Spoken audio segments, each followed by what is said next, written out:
SMT Nation, we back nation. We've got our first root metrics market tested and uploaded in terms of the data for the second half of 2023.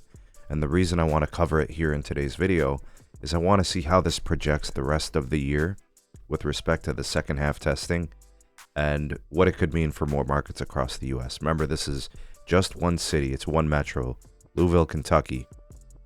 But it could be an indication of what we can expect from a lot of the top 125 or top 130 markets across the US. We now have a crap ton of bandwidth on air for both AT&T and Verizon, and we've got an opportunity for T-Mobile to continue to improve their network.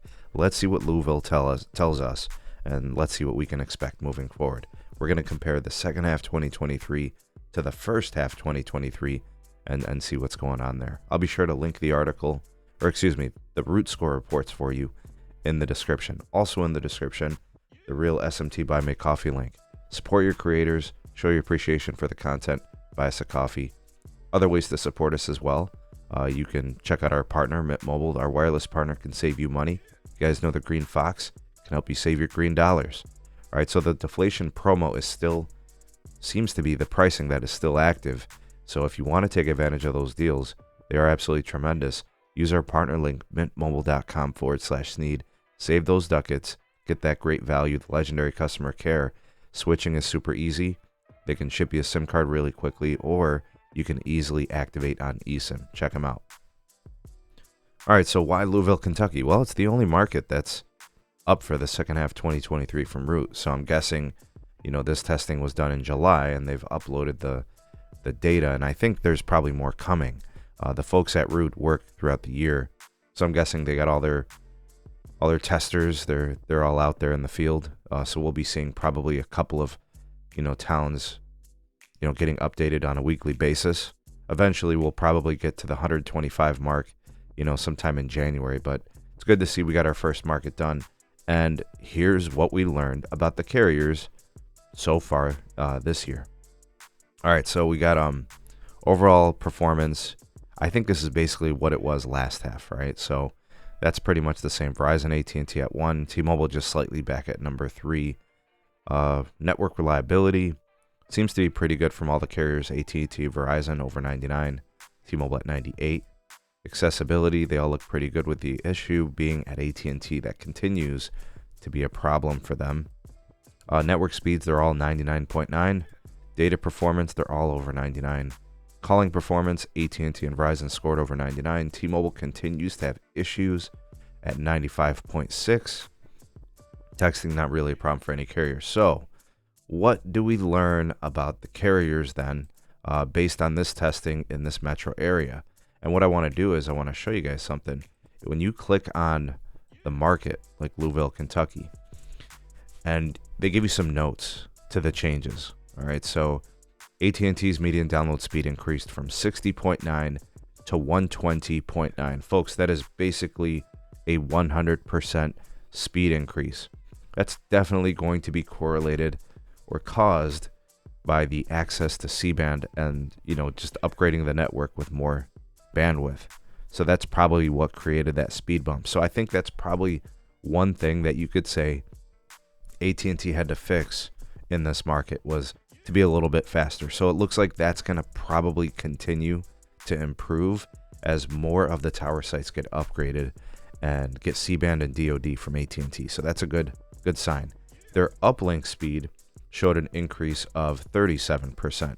So while that is a little bit more modest, it's not as noticeable as a 100% increase. That is still probably a very welcome sight, as it does show that additional bandwidth is helping.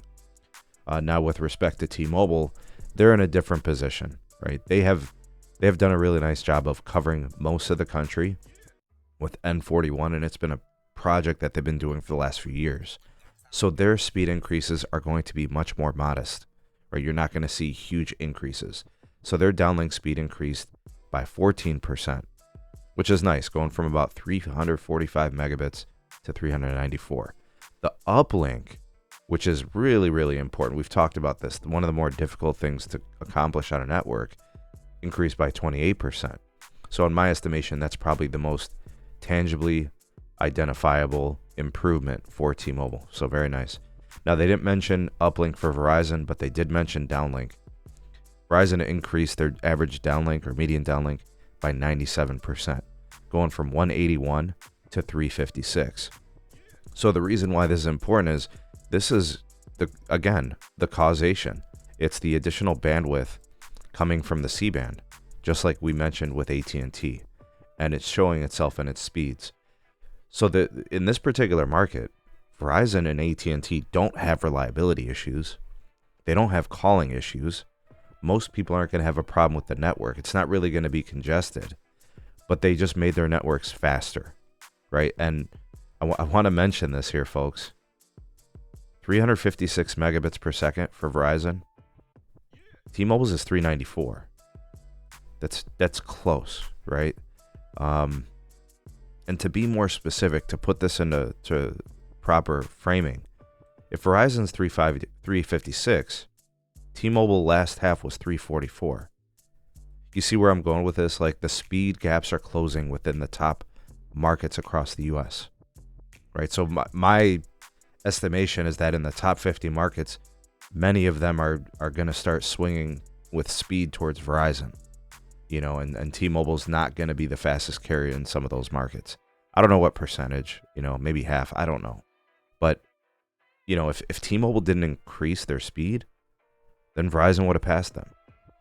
If they would have stayed at 345, Verizon would have been a faster carrier with median download speed. Now, there is still some stuff that T-Mobile can do, right? They really should probably be focusing on increasing the fiber circuit backhaul to the sites, moving from 1 gig to 10 gig, right? That'll get them faster speeds.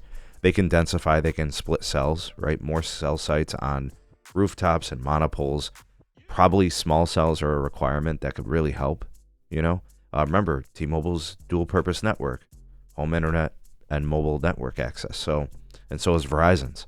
So they're under the same pressures. The playing field is level. So now it's going to really be about, who splits cells, who does the backhaul the most. I don't know what the N77 bandwidth is for Verizon in Louisville right now. I don't know if it's 60 megahertz or 100. And I don't know, it might be more actually, because I don't know if it's an Ericsson market or a Samsung market. If it's Samsung, they're at 100 megahertz or 60. If it's Ericsson, they might be at 100 or more. I don't know. But I'm expecting that had they have tested, Verizon, AT&T, and T-Mobile later in the year, I think Verizon would have been faster. I think Verizon's probably going to be beyond 400 megabits per second for median downlink. But we won't know that until next half for Louisville. But we will know in the markets that get tested later in the year, with respect to root metrics. Now, I want to do something real quick. I want to call back to the first half, okay? And here's why. Okay, so you can see the overall scores are very similar. There's not much different, right? Verizon had an outright win. AT&T was just slightly behind at number 2, and then T-Mobile slightly behind, AT&T, just ever so slightly. Not really a big difference there. But I want you to look at something. AT&T went from 47.5 to 61, right? And then they increased again for this next half. So they're going to continue to get faster. So T-Mobile increased slightly in their median download speed last half. Very, very modest bump. But they got slower in uplink. So I want to salute T-Mobile for, while regressing in uplink last half, kind of getting some of that back. Look, they went from 28 down to 18 megabits last half.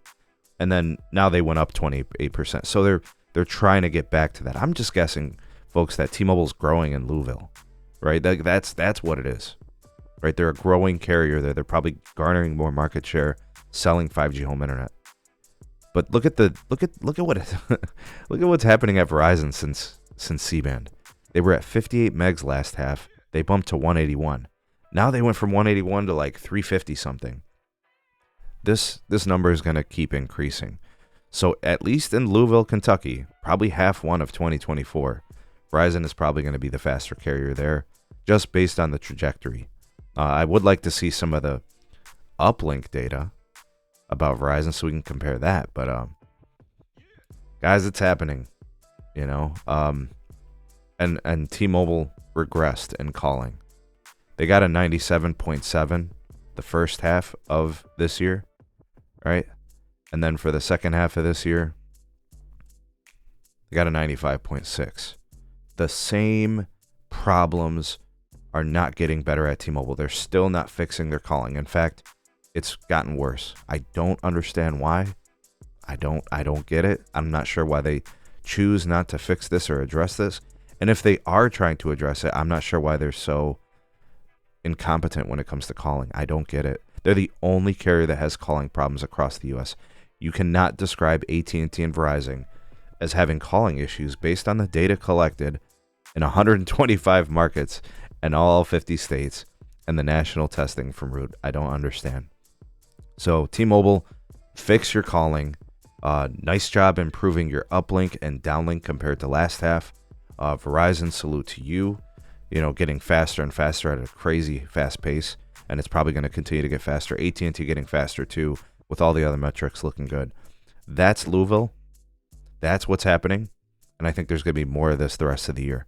And being that it's so early in the year, I think it's indicative that as the year goes on, the longer it takes for Root to test a certain city, the more that puts Verizon at an advantage to be the faster carrier. And I think AT&T is going to get a lot faster too, but that's going to be in specific markets. I think Verizon is going to scale across Root and speeds, and it's going to be pretty clear. All right, what do you guys think? Tell me your thoughts and opinions on this. Hashtag Root, hashtag Verizon, hashtag AT&T, hashtag T-Mobile. Your thoughts and opinions, welcome down below. You're the voice of the people, the SMT Nation. Let your voice be heard.